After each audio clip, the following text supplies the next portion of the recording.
Pag-usapan naman natin isa pang issue. Ano yon? Yung issue nito, ito, ayan, no? Ayan! Oh, lupit, ano? Hindi. Tapos, ang sigaw ng mga pink tae, ikulong na yan. Ikulong na yan. Sino nga ikukulong? Alam nyo kung bakit nagkaganire. Kasi siguro, malamang sa malamang, pinag-inita nila yung DepEd kasi nandyan si BP Sara noon. Di ba? Para pilayan nila ang DepEd, hindi nila gumawa ng classroom. Ganyan po sila namumulitika sa bayan natin. Kawawa ho. Alam mo, no wonder this country will have no future. Kasi nagpapalaki tayo ng mga kabataan na kulang sa edukasyon. Kulang ho. Mas educated pa po sila sa TikTok. Lahat ng natututunan nila sa TikTok, doon sila natututo. Delikado po kasi yun. Ang dami nagsasalita dyan sa TikTok na alanganin. Oo, ang dami po. Daming doktor-doktoran dyan. Abuguduhan. Kaya nakakatakot. Kasi yung edukasyon na sana nagtuturo sa atin na maging critical thinker, di ba? Dapat tayo ay nag-iisip ng matindi. Hindi lang basta-basta tanggap ng facts. Wala na. Bakit? Kasi nga, tulad ito nung panahon ng mga Espanyol. Kung maaalala ninyo, di ba? Kaya nga tayo ganito Kaya tayo ganito. Nung panahon ng mga Espanyol, ayaw nila tayong pinag-aaral. Tayo mga Indio. Indio nga ang tawag sa atin. Ayaw tayo pinag-aaralan. Ayaw pinagbubuksan ng ating mga Biblia. Kaya dinidikta na lang nila yung mga paniniwala. Kasi doon sila nakakauto Doon sa paniniwala. Doon sa pananampalataya. Kaya ayaw nilang pinabubuksan kasi i-interpret mo yan. At malalaman mo katotohanan. So, nagdidikta na lang sila. Nag-uutos to mga pare. Kaya nga namuno sa atin nun, mga praile, di ba? Mga pare-pare. Ano nangyari sa bayan natin? Kurap. Kasi yung mga pare nung kurap na Kaya dala-dala natin yan hanggang sa buong kasaysayan natin. Puro kurap. Kaya hindi ako naniniwala doon sigaw na mga pare na anti-corruption, yung jogging ng jogging. Putang ina. Sorry Kayo nagsimula ng korupsyon dito. Kayo nagdala. Kayo mga pare ang nagdala ng korupsyon dito. Pasensya na pero that's the truth. Hindi ko sinasabing lahat ng pare masama Hindi ko sinasabing ganun. Maraming paring matino. Pero nagsimula sa atin, panuorin nyo sa kasaysayan natin, mga pare, mga kurap. Kaya kinurap yung minds natin. Ganito nangyayari. Ginawa nila tayong tanga nun. Indio, ayaw nga tayo pinag-aaral Diba? Nililimitahan nga Ganyan ang ginagawa ng mga politiko ngayon. Kaya nga wala ang focus sa pag-aaral. Wala ang focus sa edukasyon. Ano focus? Kumulimbat ng napakaraming proyekto. Na kahit nga hindi kailangan ng tulay, may tulay. Flood control, hindi naman bumabaha. Nung nilagyan, lalong bumaha. Hindi nga napanood ko yun. Dati naman, hindi daw bumabaha sa kanila. Nung nagkaroon ng flood control, lalong bumaha. Kasi nga, lagay ng lagay Kung ano-ano hinaharang-harang. O hindi pinag-aralan, basta lang magka-proyekto. Yan ang priority ng gobyerno kaysa pag-aaral. Kaya tingnan nyo, ang daming Jensin bobo. Hindi, alam mo, hindi ako nagbibiro Pasensya na kung may compare ko yung henerasyon ko at saka henerasyon ng mga kabataan ngayon. Ngayon, ang dami dyan yung tali-talinuhan, galing-galingan. Subukan mong maplatan yan. Hindi kaya niya magtanggal ng gulong. Sasabihin niyan, let's just call, you call a taxi. Kukuha pa ng taxi para lang maipalitan niya yung gulong niya. Kasi nga, bobohan Kunwari lang matalino, kunwari lang, isigaw-sigaw ng kulong na yan. Pag pinapaliwanag mo, hindi naman maintindihan. Kawawa Yan ang katotohanan. Bakit? Ginagawa kayong bobo. Hindi lang yan, Ginawa pa kayong bobo ng media. Kaya ang daming bobong media ngayon Di ba napapansin mo sa mga press con? Compare mo sa press con ng ibang bansa. Pagka nanood ka ng press con ng ibang bansa, ay grabe. parang ang bastos ng dating, talagang derechuhan sa mga tanungan. Kasi alam nila pag binubullshit sila yung government official. So derechuhan yung yung mga media natin dito para mga tanga. Ilan na lang yung katulad na talaga masasabi mong critical thinker o yung nag-iisip. Hindi yung para bagang kasi yung mga media ngayon baligtad na. Alam naman natin yan at alam ko yan. Pare may press con. Pero planted na yung mga tanong. Ipaplant na yung mga tanong dun sa mga bayaran nilang retainers nila na media. Ito lang, hanggang dito lang yung tanong ninyo ha. Pagka sinagot, basta sumang-ayon na lang. Wala nang follow-up question, hindi na kine-question yung sinagot. Kasi dapat ganun eh. Hindi porket sinabi ganito ang amount na hindi mo dapat tanggapin kagad. Sagot, i-question mo. Wala nang ganun eh. Bobo na kasi, as in ginagawang bobo ng mga politiko ito sa pamamagitan ng ganyan. Sa DepEd, wala. Kaya nga, galit na galit si Angara. Natatawa ko, galit na galit kay sino ba may sinulong yan? Yung presidente nag-appoint sa'yo. Dinanata naman ni DepEd Secretary Sonny Angara ang DPWH dahil 22 classroom lang ang naitayo sa buong bansa ngayong taon. Giit ni Angara, inuna raw kasi ang flood control projects. Yan ang express report ni Maricel Halili. Flood control o pagpapatayo ng classroom? Alin dyan ang mas prioridad? Kung si Education Secretary Sonny Angara ang tatanungin, tila mas nag-focus daw ang Department of Public Works and Highways sa flood control. Mukhang nawili sila dun sa flood control, sa totoo lang matamaan na kung sino matamaan, pero parang hindi na naging priority yung pagtayo ng classrooms. Hirit yan ni Angara kasunod ng inulat ng Department of Public Works and Highways na nasa 22 classroom lang ang naipatayo ngayong taon. Taas po ang bilang na yan kumpara sa target sanang 1,700 na silid-aralan. Grabe, no? Bastusan. Dahil alam natin yan ang kailangan ng bayan. Yung mga kabataan kailangan nasa tamang environment ho sila. Sa kabilang banda, tiwala si Angara na mapapabilis ang pagpapatayo ng bagong classroom sa pamumuno ni DPWH Secretary Vince Dizon. Pero mungkahi ng kalihim, dapat isama na rin ang lokal na pamahalaan sa pagpapatayo ng mga silid-aralan. Mula raw kasi 2018, DPWH lang ang may kapangyarihan dito. Bukod sa LGU, gusto rin ni Angara na ikonsidera ang public-private. Alam mo kung bakit? Busy sila sa ibang sa ibang proyekto. Totoo nga, hindi ako nagbibiro. Ito. Busy sila sa mga ganitong proyekto, Nakakubra ng halos 2 bilyong pisong kontrata sa LTO. Ang kumpanyang hiugnay sa nagbitiw na kongresista. Nakakubra ka na naman? Ayun ba? Kubra na naman? Lagi ka na lang nakakubra. Ang lupit mo talaga, ibang level ka. Idol ko ito. Gusto ko paglaki ko maging Zaldico ako. Ang lupit nakakubra na naman siya. Si Zaldico, ayon sa hepe ng LTO, may mga irregularidad sa mga proyekto tulad ng sobra-sobrang pagbabayad. Nakatutok si Mariz Umali.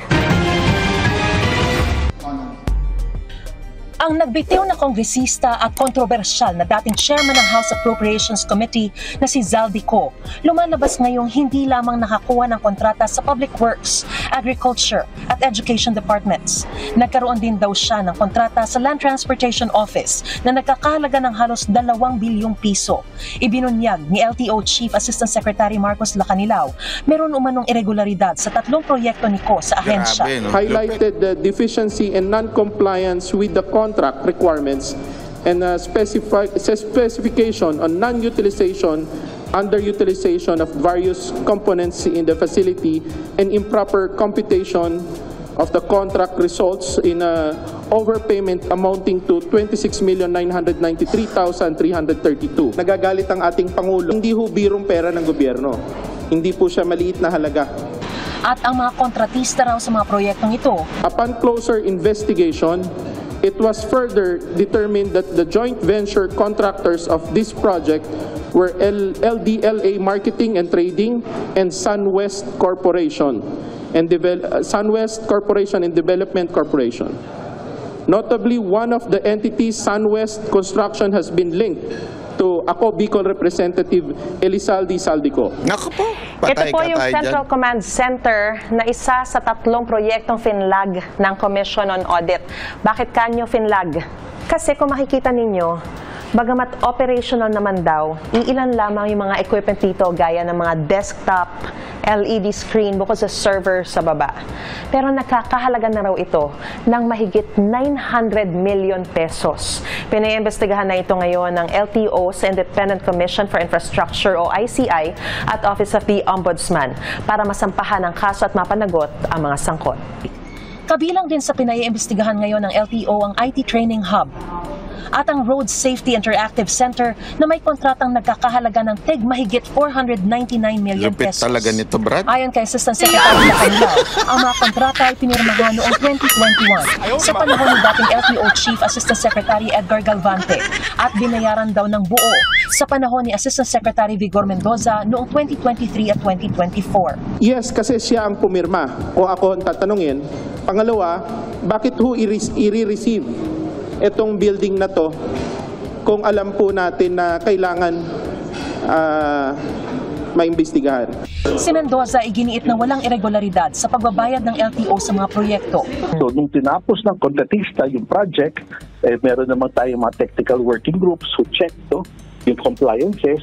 Yun lang ho namin nabayaran. Pero mind you, ang binayaran lang namin yung tail end ng kontrata kasi may previous payments made by the previous administration. Tungkol naman sa mga alegasyon ng overpricing at pagkakaugnay ng kontratistang SunWest, sabi ni Mendoza, At that time ng SunWest, hindi naman issue at that time Hindi pa siya na-blacklist o wala namang negative information at that time. So, okay lang yan. sinubukan naming kunan ng pahayag si dating LTO Chief Assistant Secretary Edgar Galvante at ang SunWest, pero hindi nila sinasagot ang aming mga tawag at text. Bakit? Habang sinusubukan namin kunin ang pahayag ng LDLA Marketing and Trading. Para sa GMA Integrated News, Mariz Umali Tutok, 24 oras. Grabe, no? Pinakita naman dito O, kita nyo, O, yan, no? Yung bilyon-bilyon na pinaggastusan, no? Lupit. Sabi kasi wala pa naman daw record yung SunWest at that time na masama or something. Hindi pa kasi nadidiscover. At saka nasa posisyon pa yung mga animal na yan. O, di ba? Kaya hindi pa masabi kung maganda ba o hindi maganda yung nailagay dyan. Pero kitang-kita naman po natin. Alam nyo, ito may papakita lang po tayo. Ito. Napakaganda ho kasi nitong, kasi isa pa hong issue, aside from nangyayari ngayon dyan sa ombudsman, ito ho kasing magandang article. Basahin nyo po ito. Napakaganda. Hindi ko, summary lang po ang aking sa inyo, i-discuss. Kasi napakaganda ho kung babasahin nyo talaga ho itong article na ito. Dito, tinilakay ni Roberto Tiglao na buti nga daw ngayon may social media na kasi isa sa mga ngayon, alam naman po natin na napakaraming misinformation at kontrolado ho nila yung media, di ba? Kapag dating sa mga issue. Kaya nga dito napakaganda na mas maunawaan ho natin kasi ngayon ginagamit yung ombudsman through Remulla na usigin ito hong si VP Sara Duterte. Pero ilinawin ho natin, sabi nga niya dito sa article, tanging COA ang may kapangyarihang mag-audit ng pondo ng gobyerno. Yan ay nasa batas. Ayon yan sa Article 9, Section 2, at naandyan din sa Konstitusyon yung PD 1445 na COA ang sole authority sa pagsuri kung tama at naayon sa batas ang paggastos ng pondo. Walang iba. Pag sinabi mong sole authority, ito yung meron lamang kapangyarihan, COA.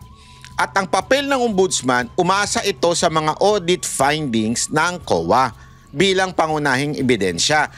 Kung walang disallowance o referral mula sa COA, wala ring batayang kasong kriminal.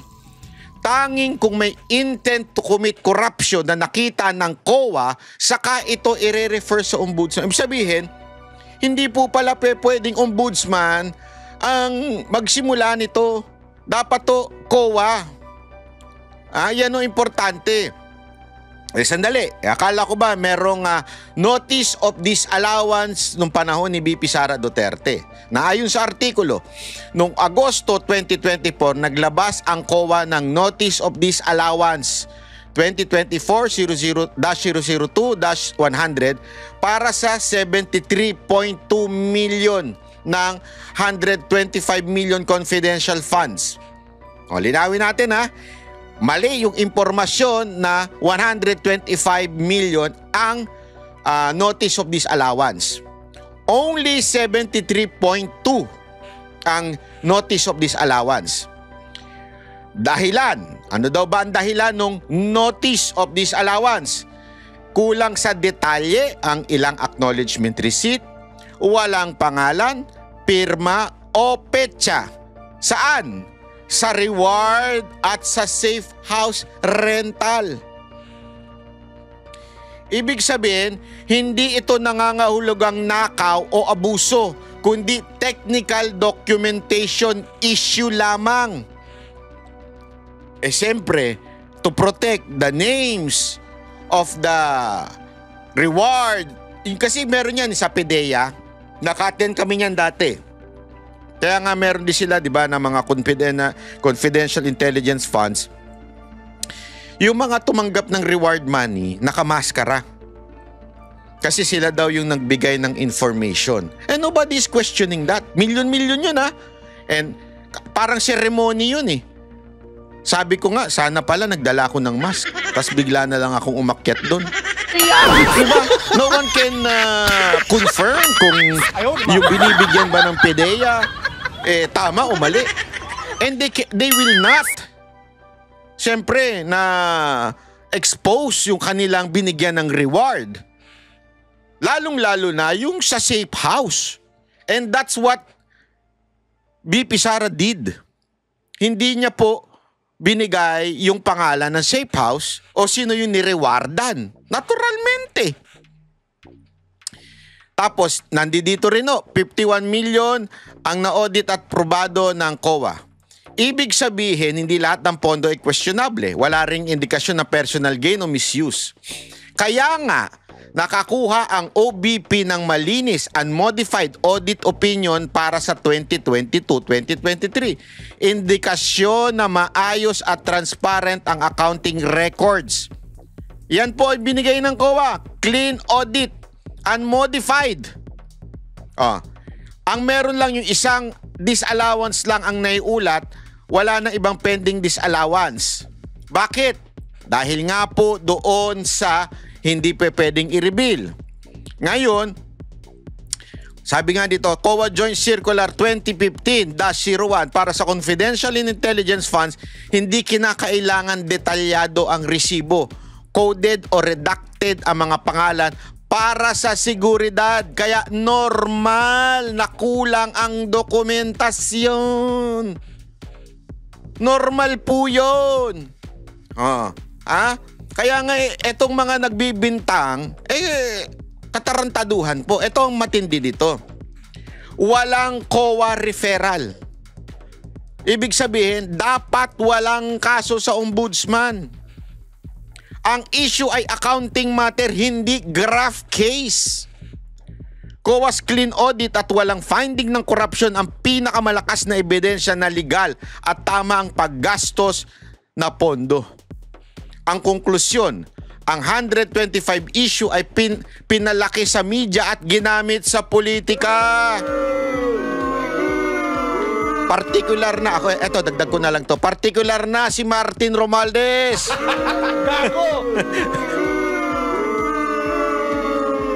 Ang COA at ombudsman na hindi pa nagdedeklara ng anumang korupsyon, kaya hindi ito maaring ituring na kaso ng katiwalian sa batas. Kaya nga dapat to, bantayan natin dito, malinaw sa article ni Roberto Tiglao na sinasabi COA ang may sole authority.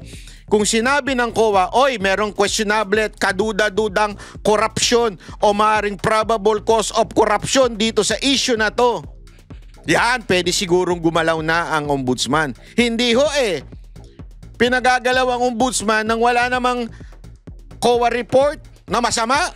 Ang sinasabi lang dito, nagkaroon lang ng hindi pagsisiwalat ng pangalan nung mga binigyan ng reward at nung kanilang safe house. Which is, again, it's a normal na gawain. Hindi sinasabi ang safe house. Saan kayo nakakita safe house na ibinulgar?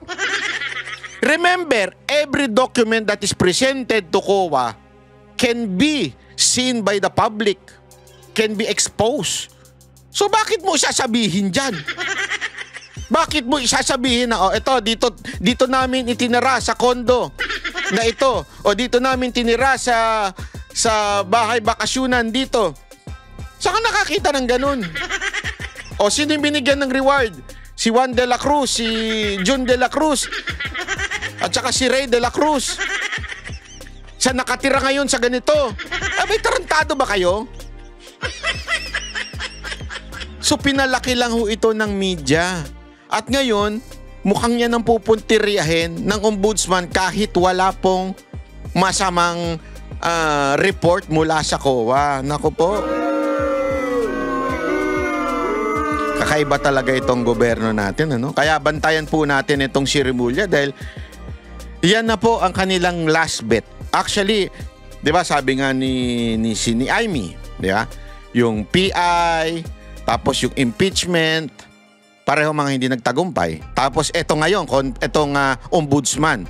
Ako feeling ko meron pang pang-apat eh. At actually, naikwento sa akin, hindi ko na lang sasabihin sa inyo, pero naikwento sa akin to. May pang-apat. Dahil daw, di umano, allegedly, from a very confident, very reliable source. Yung pang-apat daw ay, sabi nila, chuchugihin. Nino? Tanong nyo sa Amerika. Gago!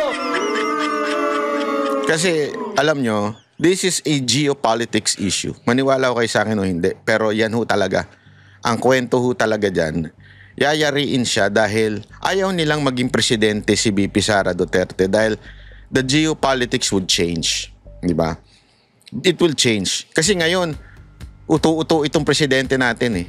Na makipag-away sa China, guluhin ng China. Uto-uto eh.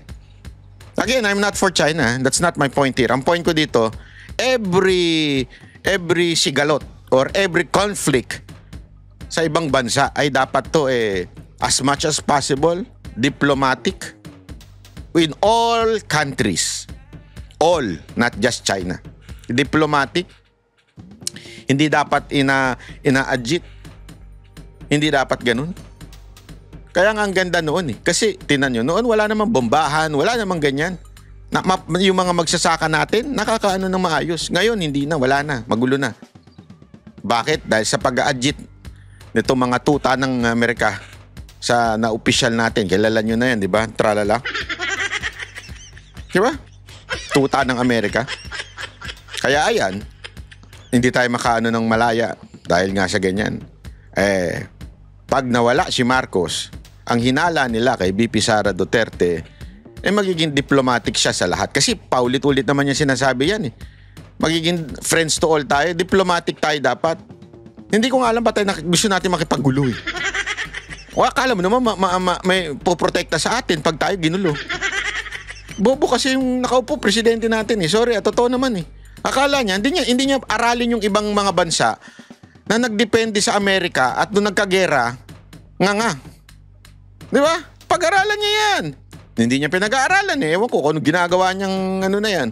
O eto ngayon, ayaw nilang si VP Sara Duterte dahil gusto ni VP Sara Duterte, diplomatic, walang gera. So ibig sabihin, walang kita. Alam mo naman sa gera, may kita. Sa gera, masaya ang buhay. Hindi ako nagbibiro. Yan talaga ang... yan po talaga ang siste sa gera. Talagang may pera dyan. Ang laki ng pera sa gera eh. Saan makukuha? Siyempre, kami ang big brother ninyo. Di ka sa amin. Kita kami. Hindi kasi alam mo, economy-wise, sorry to say, napag-iwanan ng Amerika. Napag-iwanan. Ngayon nga, it's very exciting na ako gusto ko talaga makapunta sa China, sana. Lord, makapunta tayo sa China. Hindi, gusto ko talaga. Kasi gusto ko makita yung progress eh. Gusto ko ma-experience. Alam mo, di ba ako, patuloy tayong, nagpupunta sa Japan. And you would see ang layo eh, di ba? Pilipinas, Japan, ang layo! Alam niyo yung mga taga-Japan. Lahat na nagpupunta sa Japan, alam niyo yan, ang layo. Pero sabi nila, ang Japan daw compare sa China, ang layo. Sobrang yung China daw, wow. Totoo ba to? Yung gano'n, yung parang, anyari sa Pilipinas, anyari, mapapaganon ka. Diba? Pero tayo, gusto natin nawain sila. Sila nga, they can build bridges na, alam mo, yung po lang pumunta kami from Hong Kong to Macau. Naalala ko kasi before I discover Japan, na pasyalan. Dati kasi, ang pasyalan talaga namin, Hong Kong. Every New Year, Hong Kong kami kasi gusto namin yung sa Fountain. Tapos gustong lagi na lang babanggit, uy, punta ka sa Macau, maganda doon. Kaya lang, sasakay ng boat.